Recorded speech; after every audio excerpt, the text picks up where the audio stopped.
सूरज चाँद मोर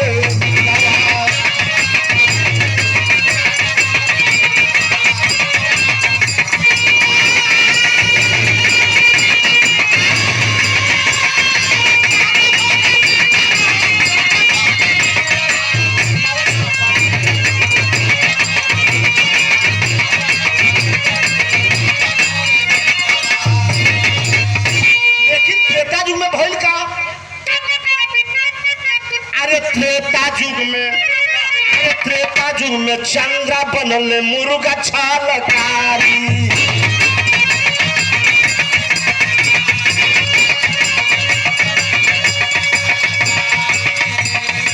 लागली बोलावे गौतम के दुलारी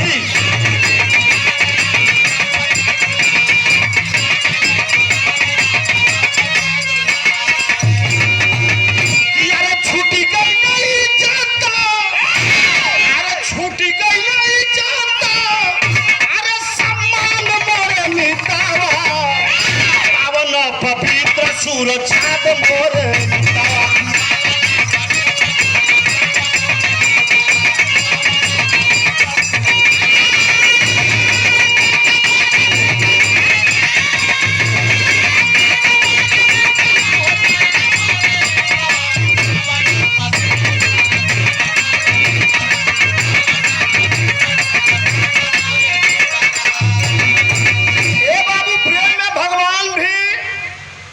झूठा बैर खैलो। त्रेता युग में सेवरी की घरे प्रेम रहल, भगवान के मनले रहल, त जाके ओकरे घरे झूठा बैर खैलो। वही प्रेम में भगवान जाके पैर भी धोल से केवट से। बाहर प्रेम में का ना भइल देखी। आ द्वापर में का भइल?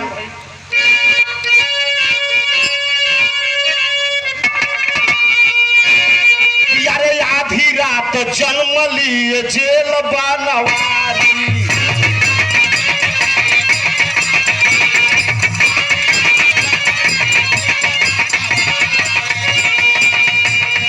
तब ही तो फूल गईली जेल के केवारी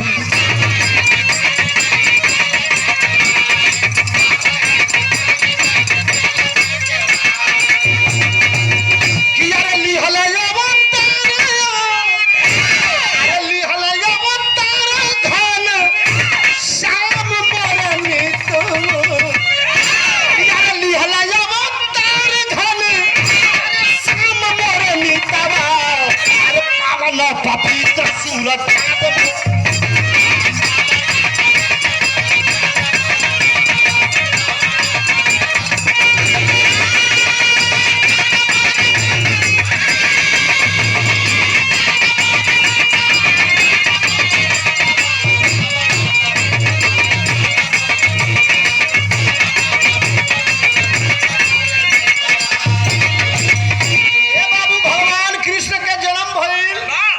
जेल के अंदर भइल।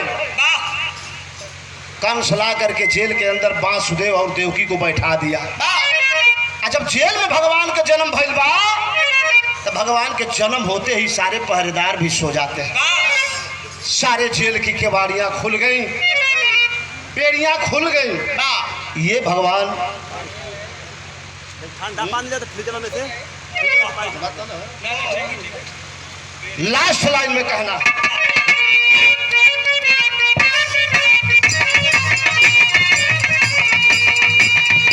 पूर्व बिहारी गुरु गणेश लचारी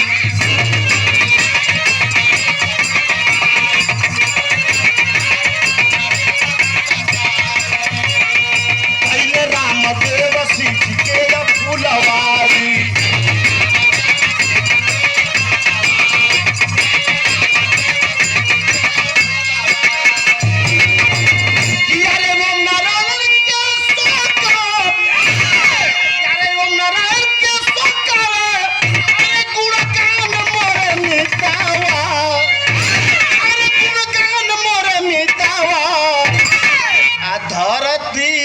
समान सूरज चाँद मोर में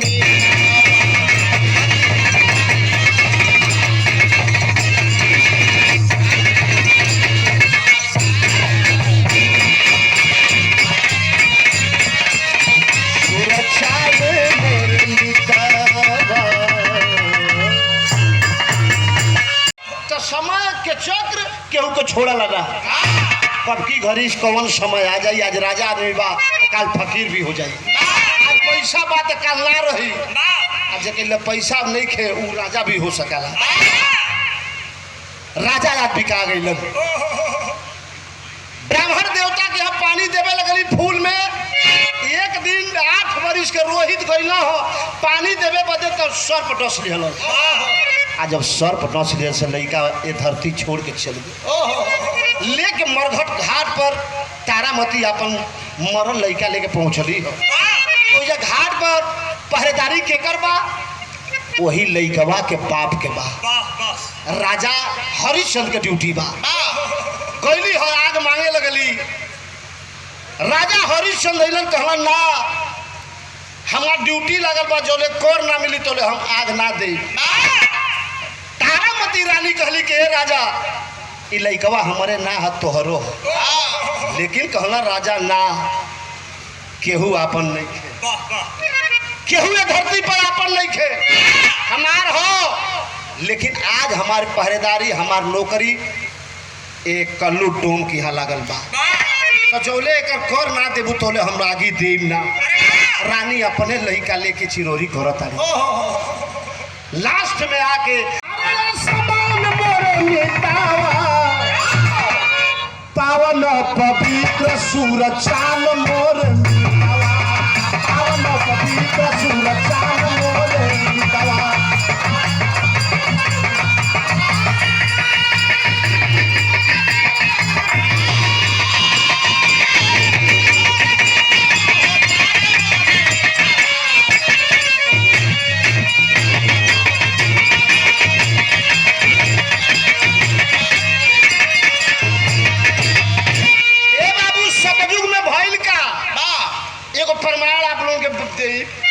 माता बहन भी बैठल है। सतयुग में का भइल है कैसे? अरे सतयुग में तारामती ले के ललावा,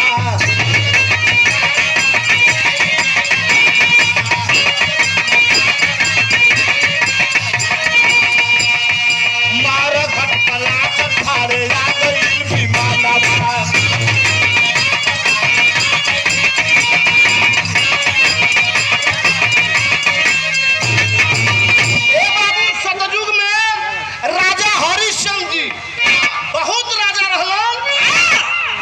डोम के हाथ बिका गई। जब बनारस मरिका घाट पर डोम के हाथ बिकैलन हो तो राजा तो बिका गई। राजा के रानी तारामती एगो 8 वर्ष के लड़का जो लड़का के नाम बा रोहित। मेहरारू सोचली अब तो यहाँ के बिका गई, हम कहाँ जाए? राजपाट सब बेच दिहलन राजा। एक ना एक दिन देखा हो एगो घटना भइल कि तारामती लेके अपन लड़का